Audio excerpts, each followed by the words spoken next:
Gabon guztiei, dakizuen bezala, esku ikasuntzaren bai ingurutan zaudete.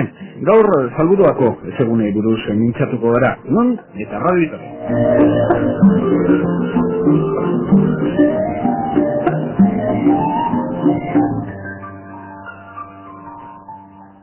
Muy buenas noches. Hoy en una nueva tertulia de Sociedad de Estudios Vascos, Esku Ikasunza en Radio Vitoria, el tema que tenemos sobre la mesa son los humedales, en especial los humedales de Salburua, en el municipio de Vitoria-Gasteiz. Pasado, presente, futuro de estos humedales y también la recuperación que tiene que ver con la fauna en esos espacios naturales. Para ello tenemos diferentes invitados, como siempre, y comenzamos con las presentaciones. En primer término, Ramón Arambarri, es miembro del grupo ONCHA. Ramón, buenas noches. Buenas noches. Bueno, Ramón, recuerda a todos nuestros oyentes qué es el grupo ONCHA y en qué anda metido el grupo. Pues el grupo ONCHA se dedica principalmente a la protección y observación de las aves, principalmente en Álava. Pues surge en el año 93 con la unión de un grupo de amiguetes que estábamos todos motivados por el mundo de la ornitología. Y entonces nos unimos para intentar así hacer más fuerza, o más unión a la hora de realizar estudios y censos de aves. Una de las actividades que organizáis es el Día Internacional de las Aves. Es una actividad que participamos todos los años porque se realiza a nivel de todo el mundo y llevamos desde el año, creo, 94 participando. Son en diferentes actividades a lo largo del año. ¿Cuántas personas se pueden mover participando en esas actividades? Pues solemos hacer también excursiones al pantano, a Mendijur. Entonces, pues ahí sí que se apunta bastante gente. Hacemos una excursión a Santoña. Entonces son actividades diferentes. Una es, por ejemplo, la observación de las acuáticas en la marisma de Santoña. Luego está la observación esa que te he comentado de Mendijur, que es en el pantano. El Día de las Aves es diferente porque lo que hacemos nosotros, como está ya cubierta la zona del pantano y de Salburua por parte de la Diputación y del Ayuntamiento, lo que hacemos en los últimos años es un recorrido por los parques urbanos para poder observar o enseñar un poquitín a la gente las aves que se pueden encontrar en los parques de Gasteiz. José Ángel Nuevo, también con nosotros, miembro del Instituto Alavés de la Naturaleza. Lleva varios años José Ángel dedicado al seguimiento de las aves acuáticas en Álava. José Ángel, Gabón, buenas noches. Gabón, buenas noches. Bueno, el Instituto Alavés de la Naturaleza, unos años más que ONCHA, sí. Pues sí, comenzamos nuestra andadura a principios de los años 80, con otro nombre distinto al que tenemos actualmente. El nombre del grupo era ETNA, Asociación para el Estudio y Protección de la Naturaleza en Álava. Y unos años después, pues ya empezamos a llamarnos Instituto Alavés de Naturaleza. Cambiamos de local, de gente, lógicamente pues fue entrando gente nueva, otros pues dejaron de ser miembros de la asociación. Y bueno, pues nos dedicamos un poquitín básicamente al estudio, la divulgación de los valores naturales de Álava. Pero más sobre la mesa, el seguimiento de los animales, en concreto en tu caso, las aves.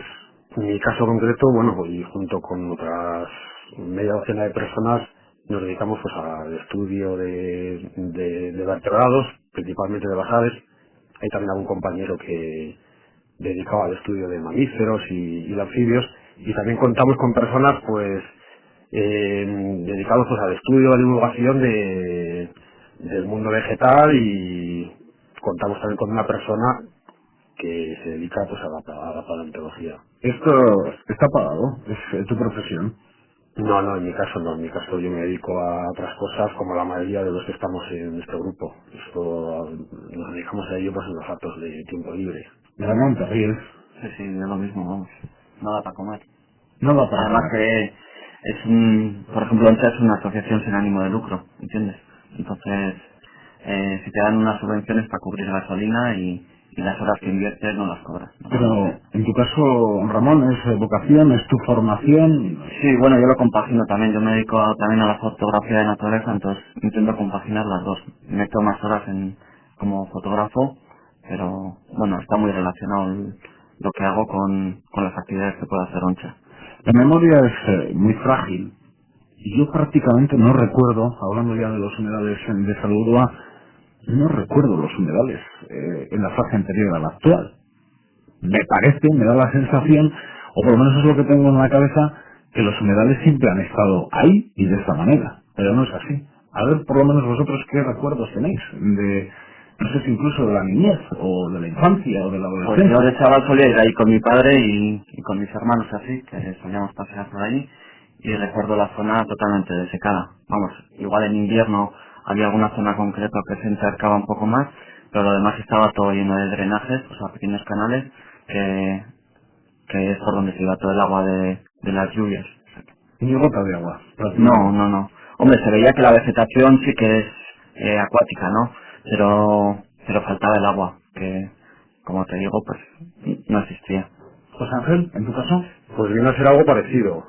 Normalmente encontramos aquello seco y en inviernos lluviosos, pues el agua digamos, del acuífero, que es el que alimentaba los antiguos humedales de Salburua, pues a veces afloraba en superficie y bueno, pues encontrabas pequeñas depresiones encharcadas, se atraían pues algunas aves acuáticas, pero bueno, la riqueza ornitológica de entonces pues no tiene nada que ver con la que tenemos ahora mismo. Y eso No. ha cambiado totalmente. Luego hablando con cazadores de la época de los 50 y así, sí comentan que entonces sí que estaba encharcado aquello y era muy buena zona para becacinas, o sea, las agachadizas y también muy buena zona de acuáticas, ¿no? Con lo cual esa querencia de las acuáticas todavía ha permanecido durante años. Y yo me acuerdo también de ir en invierno y ver por ahí también acuáticas, ¿no? Y entonces, ves eso y dices, joder, esto ha tenido que ser una zona encharcada. Ujú. De hecho, los documentos hablan, a finales del pasado siglo, las balsas de Betoño y Zurbano formaban un complejo de humedales surgido gracias a los afloramientos del acuífero. Hay que tomar en cuenta que este documento que estoy leyendo pertenece al siglo XX, por lo tanto, está hablando a finales del siglo XIX. Las balsas de Betoño y Zurbano formaban un complejo de humedales surgido gracias a los afloramientos del acuífero cuaternario, enorme bolsa de agua que discurre por gran parte del subsuelo del municipio de Vitoria-Gasteiz. Ocupaba hasta 70 hectáreas de terreno. Hay que recordar que un campo de fútbol más o menos tiene una hectárea. Era una zona también de bosques y de aquel antiguo paisaje solo queda una pequeña zona del bosque al norte de Lorriaga. En la actualidad ya inutilizados los desagües que se construyeron para desecar los terrenos, esto fue más tardío, cuando le estaba comentando Ramón, los drenajes, las aguas han vuelto a negar estas zonas. Y es que en la década de los 60, en aquel momento de la historia, los humedales, Ramón, estaban mal vistos. Lugar sucio, Sí, lugar... un lugar baldío, ¿no? Que no valía para nada, ¿no? O sea, no se podía cosechar y de hecho si cosechabas en esa zona húmeda se te volvía a encharcar. O sea que de cara a los agricultores pues era un terreno no válido, vamos. De hecho, la recuperación de las balsas nos puede parecer que es de hace mucho tiempo, pero ¿qué va? La recuperación de la balsa de Toño es de 1994 y la recuperación de la balsa de Zurbano es de 1998, prácticamente hace 4 días.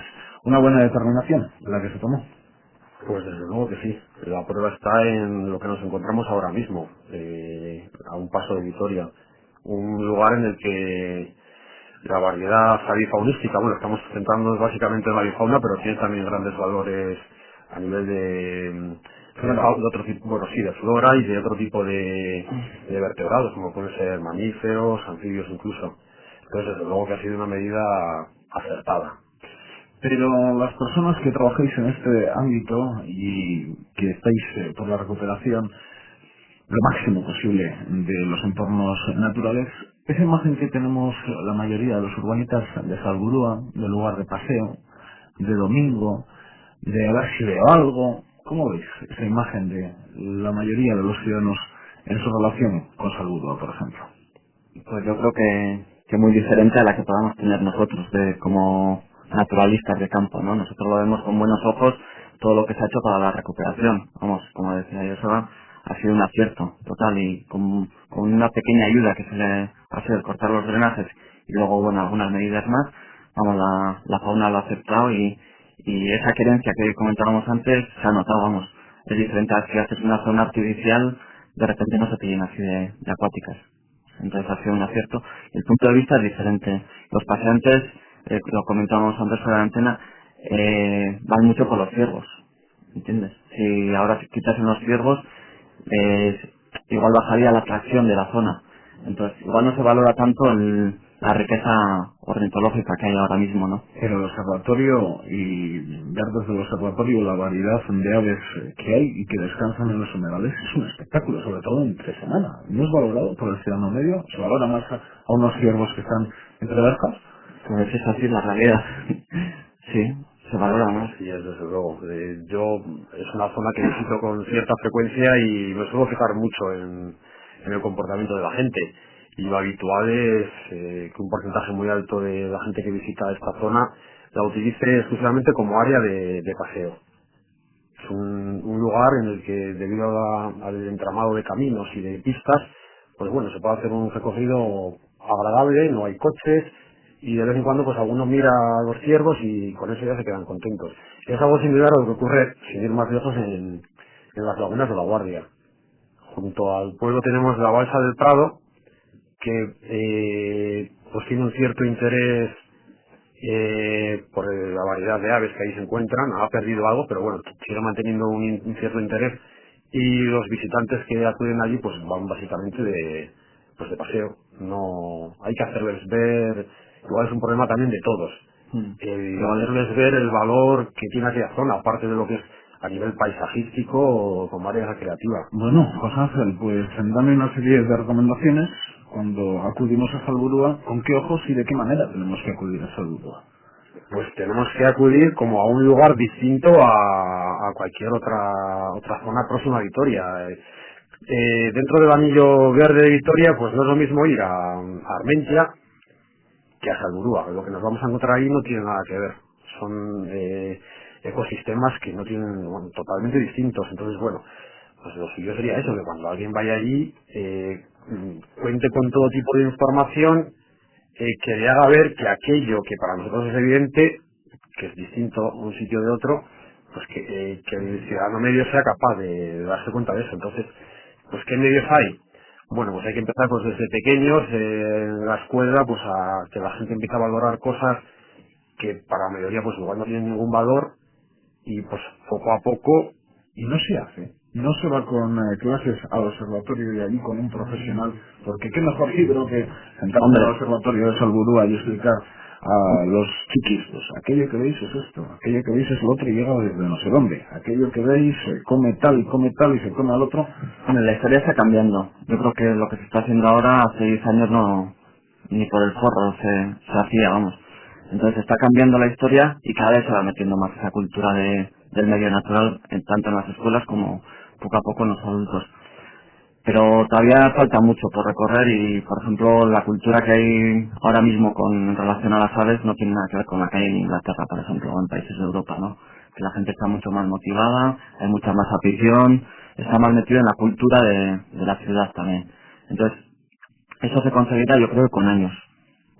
Así las cosas, Ramón, imagínate que nos sentamos los tres en el observatorio de Salburua. Recientemente estuve en Salburua en un día nevado, el día de las nevadas, que no nevó mucho, la verdad, pero sí que se cubrió de blanco aquella zona de Salburua. Estábamos solo el técnico, el entrevistado y quien les habla, y era una maravilla ver lo que es el humedal, con el color blanco protagonista, las aves.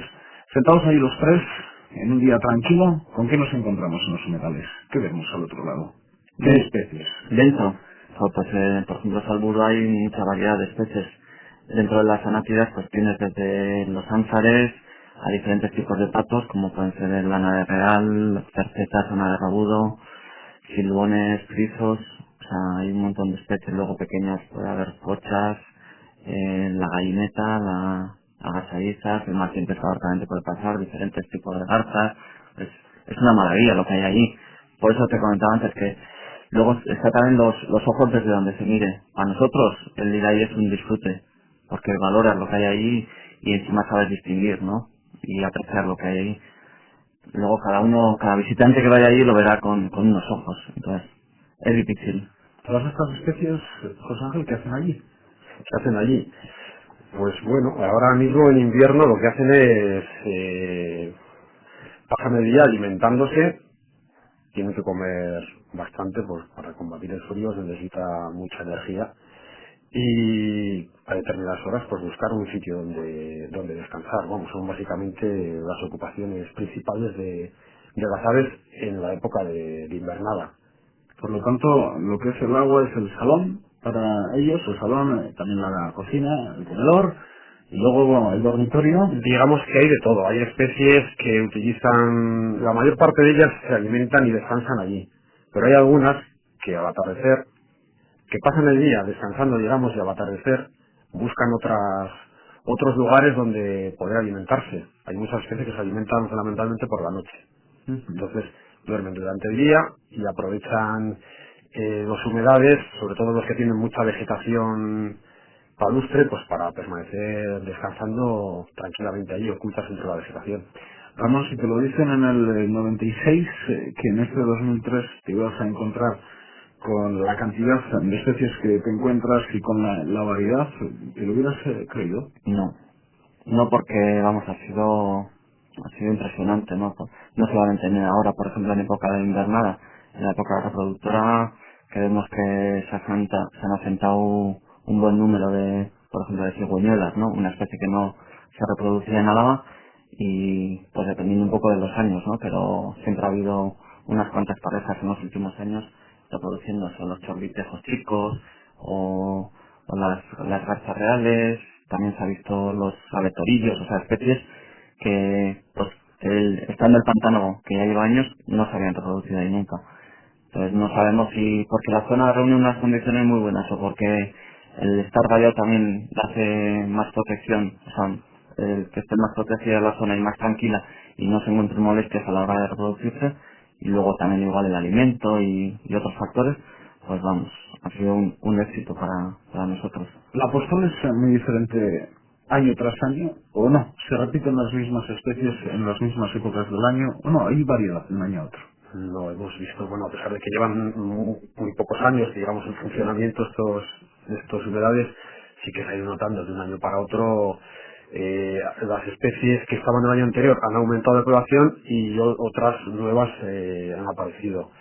De todas maneras, no sabemos en años venideros hacia dónde va a ir esto, porque ha habido algunas especies, estaba pensando ahora en la cigüeñuela común, que tiene aquí el único punto de cría en la comunidad autónoma vasca, que si, a ver si recuerdo las cifras, el último año creo que han criado en torno a 35 parejas, pero la anterior había en torno a 60, entonces ha habido un descenso importante. ¿La meteorología también tiene algo que ver? No, el método que se sigue es el mismo. Además, concretamente aquí en Salburua, nosotros los datos que manejamos nos los proporciona Luis Lobo Urrutia, que es técnico del Centro de Estudios Ambientales, que bueno, se pasa allí horas y horas, entonces es el que mejor conoce aquello, y están basados en el censo en nidos encontrados, en que no hay nada más fiable que eso. Te decía la meteorología. Perdón. El clima. Perdón. Por supuesto que Según el año, había entendido la metodología de censo. ha estado bien explicado, pero la meteorología, según el año y el invierno y la crudeza Pues, del invierno, sí, desde el momento en que la meteorología condiciona el nivel de inundación de un humedal, ya nos está diciendo pues un poco las posibilidades que tiene esa zona para acoger a mayor o menor cantidad de aves ya de entrada.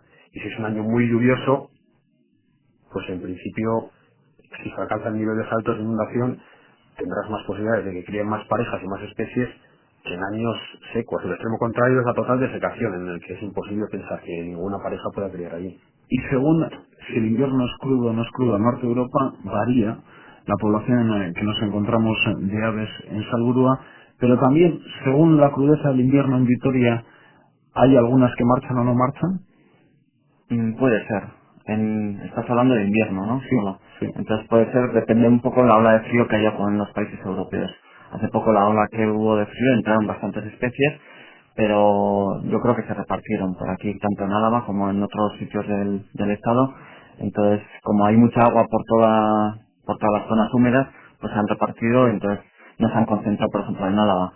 Pues no sé, si hubiese una ola de frío muy fuerte y estuviese todo Salburua congelado, pues entonces tendrían que ir hacia el sur, a una zona más cálida y donde encontrasen alimento y sustento. Porque ¿cuál es el mejor momento del año para visitar Salburua y ver su riqueza? ¿Invierno, verano, entretiempo? Depende de lo que quieras ver. Es que, por ejemplo, ahora en invierno hay bastante variedad porque entran especies de Europa, que luego, cuando llega la primavera, ya se marchan a las zonas de reproducción de Europa. Entonces es un poco según lo que quieras ver. Es lo mismo, por ejemplo, en la excursión que vamos a hacer a Santoña, es muy buena época esta, diciembre y enero, porque hay bastantes aves europeas que han entrado y encima el temporal de mar suele meter a las marismas aves que suelen estar todo en mar adentro. Que no meta marea negra. En el caso de Santoña, en el mar Cantábrico, como saben, pues noticia de las últimas semanas, meses. Salburua, y hablamos de Salburua por su importancia, estamos hablando del municipio de Vitoria-Gasteiz, pero no es el único humedal de Álava. Otros, y en un ranking, no sé si es fácil, sencillo, difícil, José Ángel, otros humedales en Álava, ¿y en qué puesto estaría Salburua? Bueno, pues tú mismo lo has dicho, es difícil valorar, te puedo decir otros humedales que tenemos en Álava, y bueno, pues depende de los años. Hay años en los que claramente Salburua es, si tenemos en cuenta el número de aves acuáticas, me refiero a la época de cría, porque en la época invernal el número uno es indiscutible, que es el embalse de Ullíbar de Gamboa. En Ullíbarri, en invierno, pues aparece en torno a las cifras que acoge, pues, pueden suponer el 70% del censo provincial. ¿Y Salburua, en esos tantos por ciento? Salburua, pues ocuparía, pues que es un poco, tendría que tener aquí los datos delante, pero puedo hablar que un año medio en Ullíbarri, pues vienen a censarse en torno a, en invierno, ¿no? En torno a pues 10.000 aves.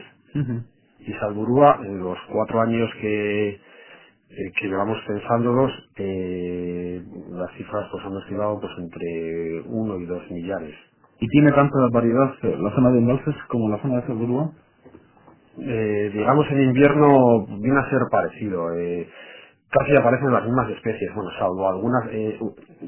Salburua, la limitación que tiene es, sobre todo, si lo comparamos con Ullíbarri, es que carece de zonas de aguas profundas.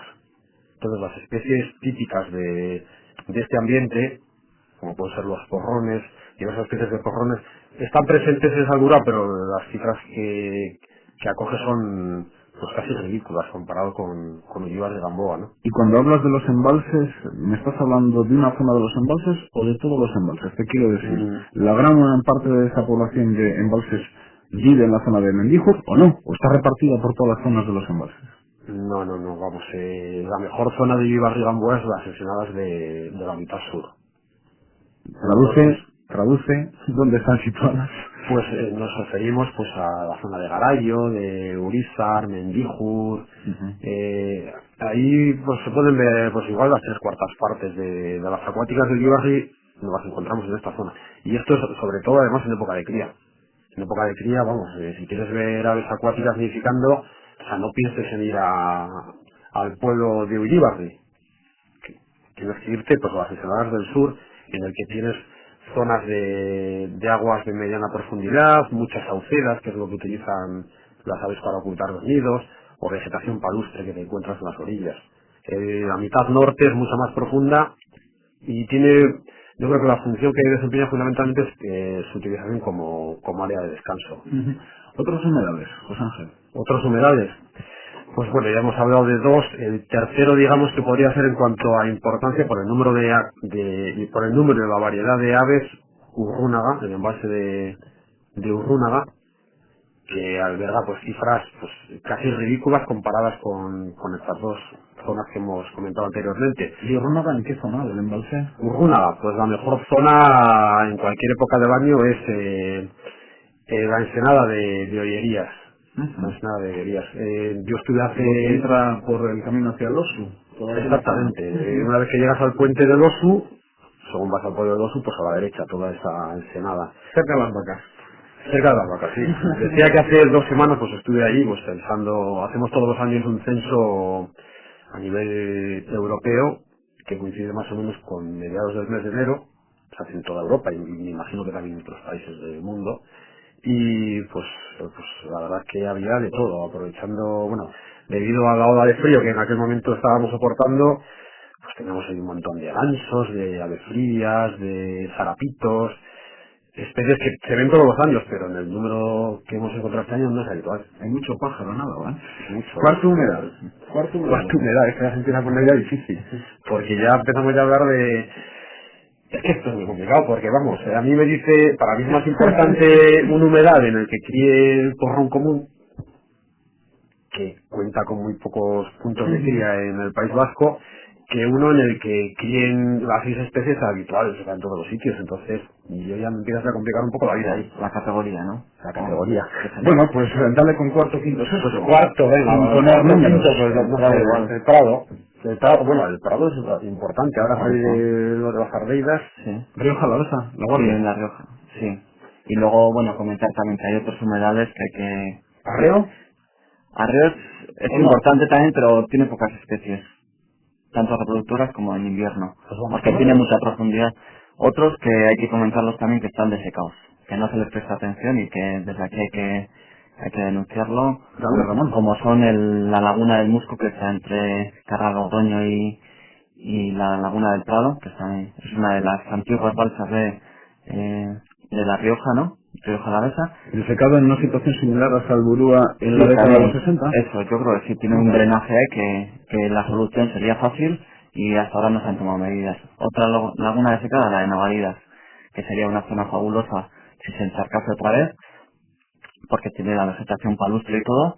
Lo que pasa que tiene un drenaje, con lo cual no se inunda, y harían falta muy pocos medios para recuperar la laguna, y sería, yo creo que importante también por el sitio estratégico en que está. Otra que está desecada y no se le ha prestado atención es la de la Corzana, que está ahí justo limitando con Miranda, está justo al lado de Miranda, y es una zona también que aunque la cultiven todos los años, meten girasol, meten trigo, meten lo que quieras, y se inunda. Solo que el agricultor o el que la tiene arrendada ha hecho un drenaje y con una bomba saca el agua. O sea que es lo que te comentaba antes, que aunque sea un terreno baldío, lo siguen cultivando. Entonces, Las especies son muy diferentes en la zona de Llanada Alavesa, en Balses, Salburúa, a las especies en Rioja Alavesa al otro lado de la Sierra de Cantabria con otro clima. Ahí, en la frontera de la Sierra de Cantabria, entre dos climas, dos vegetaciones, las especies también son diferentes. vale, las prácticas no varían mucho en general. Ajá. Sí que se ha sentado en los últimos años una colonia de martinetes y también de garzas reales, y también debe haber alguna de garza imperial, creo, alguna pareja. Sí. Pero eso ya depende más de las condiciones de la laguna, o sea, que tenga unas buenas condiciones de cobertura y de carrizal o de saucedas que comentaba antes Joseba, para que puedan asentar o colocar los nidos. Navaridas, por ejemplo, decía Ramón, y es que se calcula que en todo el estado se han destruido el 60% de las zonas húmedas, lo que decíamos antes, en su día, poco valorados estos espacios, o nada valorados, relacionados incluso con algunas enfermedades, mal relacionados, y recuperándose, muchos son de ellos, como hemos escuchado. Hablando de Salburúa, hemos comenzado y nos hemos ido a otras zonas, a otros humedales, a otros espacios de agua en Álava. ¿Por qué hablamos entonces tanto de Salburúa y tampoco del resto? José Ángel. ¿Que por qué hablamos? Bueno, yo estoy dispuesto a hablar de cualquier humedal. ¿Por qué en la prensa, bueno, el 80% de los titulares se los lleva Salburúa? Pues me imagino que es porque es un humedal que, dado su proximidad a Vitoria, pues que recibe mayor número de visitas y bueno, pues es un poco el escaparate verde, digamos, de una ciudad como Vitoria que siempre, pues,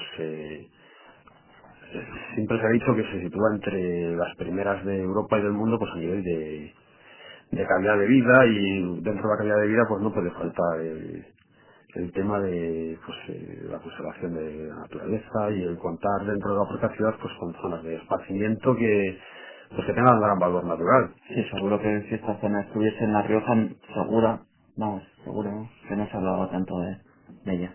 Se hablaría, pero igual tanto no, porque aquí hay también metidos muchos intereses políticos, entonces lo que se vende en la prensa es política.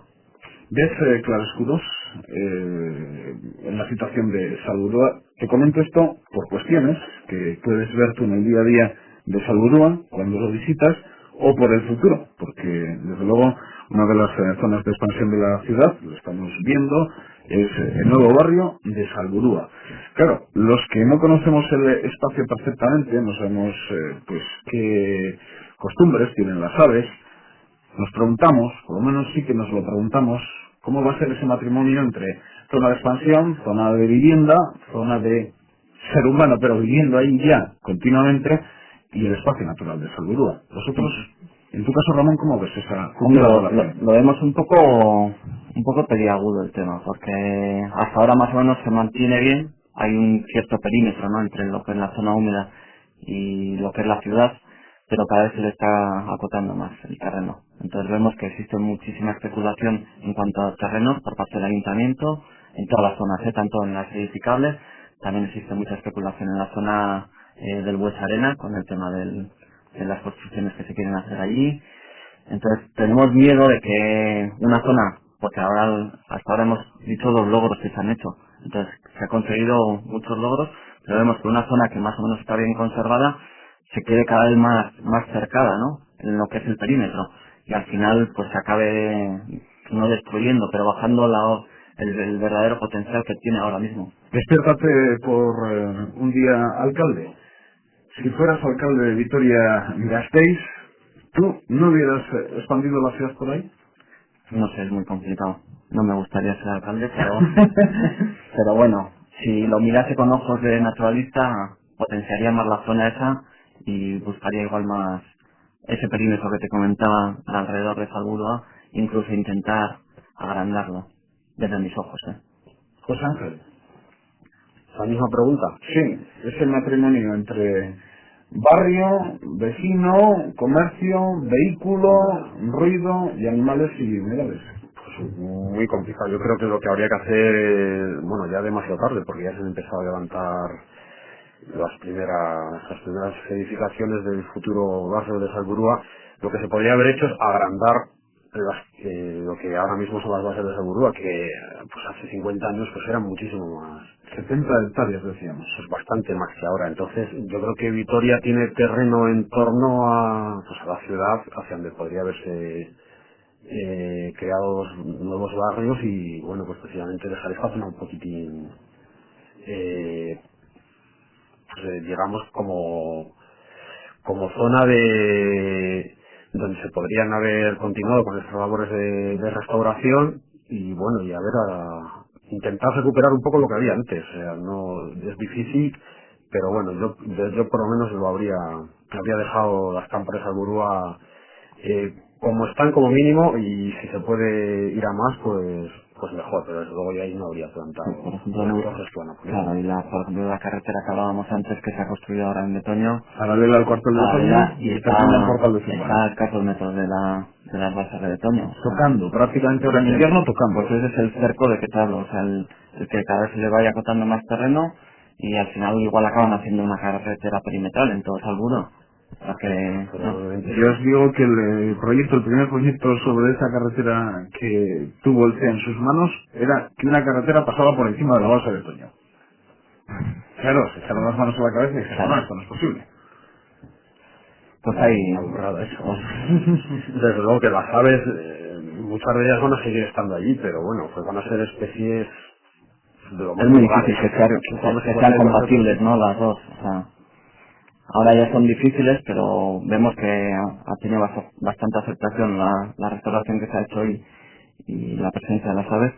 Entonces, ponérselo más difícil, lo que comentas, igual algunas se quedan, pero otras igual nos las cargamos y se van a... La carretera está hecha, el barrio avanza, pero así las cosas y con la decisión tomada en el ayuntamiento de también Salburua, zona de expansión de la ciudad, ¿qué se puede hacer para acotar claramente lo que es espacio natural, lo que es en barrio? ¿Qué se puede hacer para ahí hacer una frontera?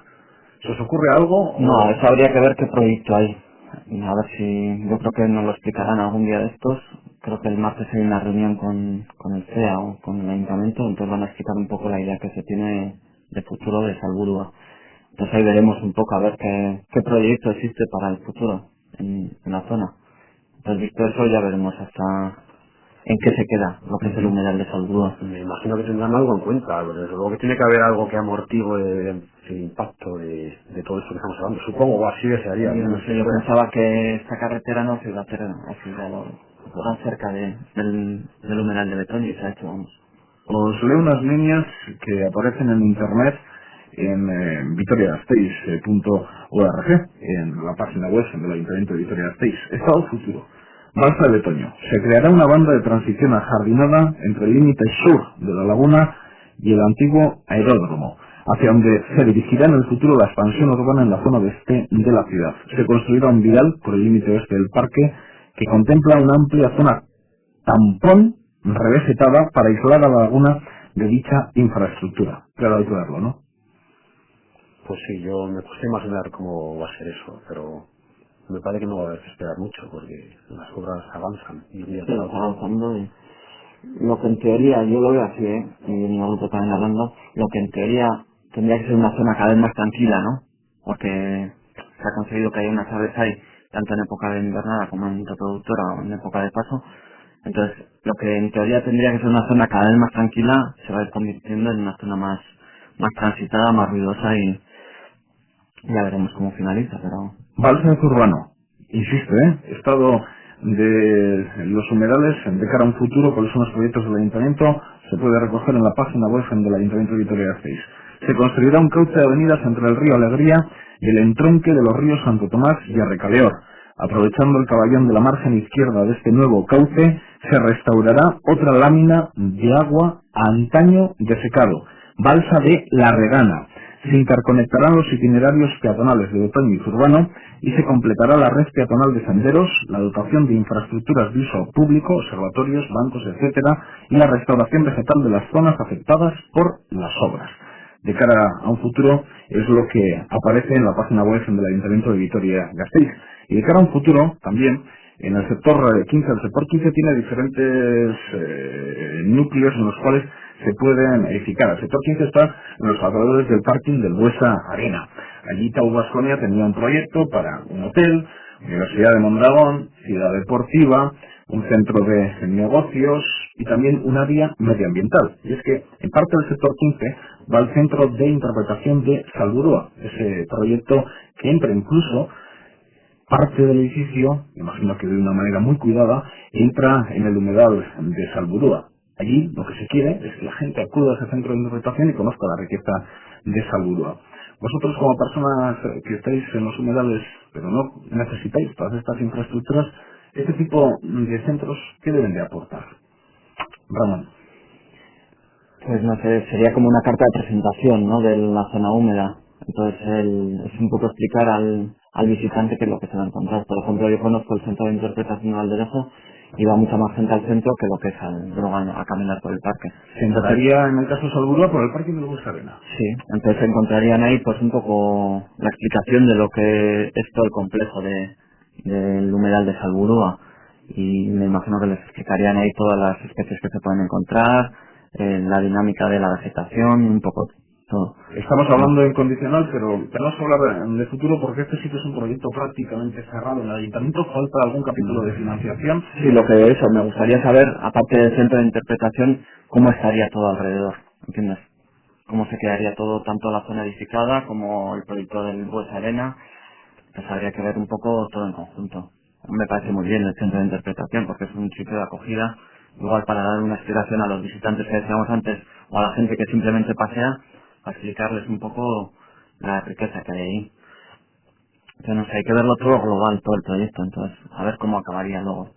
Si se hacen las cosas bien, las aves que hemos comentado al principio, que viven allí, que nos dan la riqueza que nos están dando en los últimos años, pueden convivir con un barrio, pueden convivir con uno de los elementos importantes del turismo. Álava, Vitoria-Gasteiz, cuando se venden al exterior, Anillo Verde, Salburua, fotografías en Fitur, en la Feria Internacional de Turismo de Madrid. Es una de las imágenes que se intenta vender de Vitoria-Gasteiz, el anillo verde y en especial los humedales de Salburua. ¿Todo eso es posible si se hacen las cosas bien?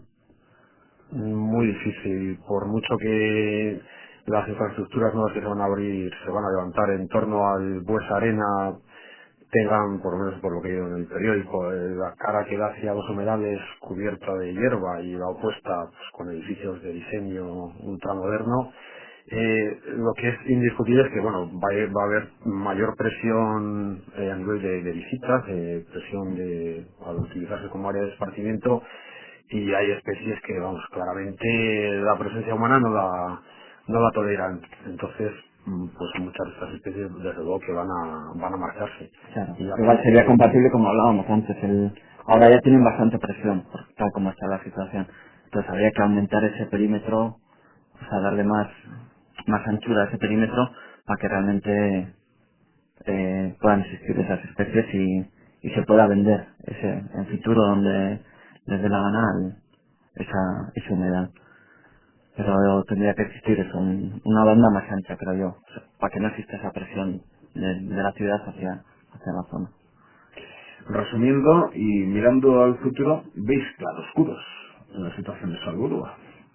Estáis con cierta expectativa a ver hacia dónde van las cosas. Pues sí, además que lo que estás comentando lo tendríamos incluso en el caso de que no se estuviera levantando el barrio de Salburua, porque estamos hablando de un humedal que tiene 3 o 4 años. Entonces, en los medios acuáticos los cambios son rapidísimos. De un año para otro puede ser el panorama totalmente pues, casi opuesto. Entonces, ya lo hemos comentado antes, cuando he dado las cifras de alguna especie de ave nidificante, que es que en un año pues la población se ha visto reducida a la mitad. Entonces, pues estábamos un poco a la expectativa a ver qué era lo que iba a ocurrir en los próximos años, sin que hubiera interferencias humanas, ¿no? Ahora, una vez todas va a haber, pues bueno, pues ya os digo, lo que me comentábamos también antes ahí fuera, pues que en poco tiempo vamos a ver qué es lo que nos vamos a encontrar aquí, pero vamos, yo pienso que para algunas especies difícil futuro van a tener ahí. Algún día tendremos que quedar con José Antonio Pizarro, que seguro que en estos instantes, si estuviera aquí, nos intentaría Sí, tranquilizar. hombre, ellos te van a decir que no pasa nada, vamos, casi seguro, que no va a influir, que se va a hacer todo bien, pero bueno, nosotros tenemos que buscar un poco la contra, ¿no? El decir sí, las palabras son buenas, pero igual los hechos no son así. Esto en cuanto a Salburua, pero ya en recta final, Ramón, José Ángel, en otros humedales, ¿qué hay que hacer aparte de esa recuperación de la cual nos hablaba Ramón? Hay que tocar, el ser humano tiene que influir en esos medios comentados, en los embalses, en la zona de Río Jalavesa, en la zona de Berantevilla, en esas posibilidades, ¿cómo hay que actuar? ¿O hay que dejar a la naturaleza que siga con su vida y con su devenir? Pues hay muchísimo que hacer, o sea, muchísimo que hacer.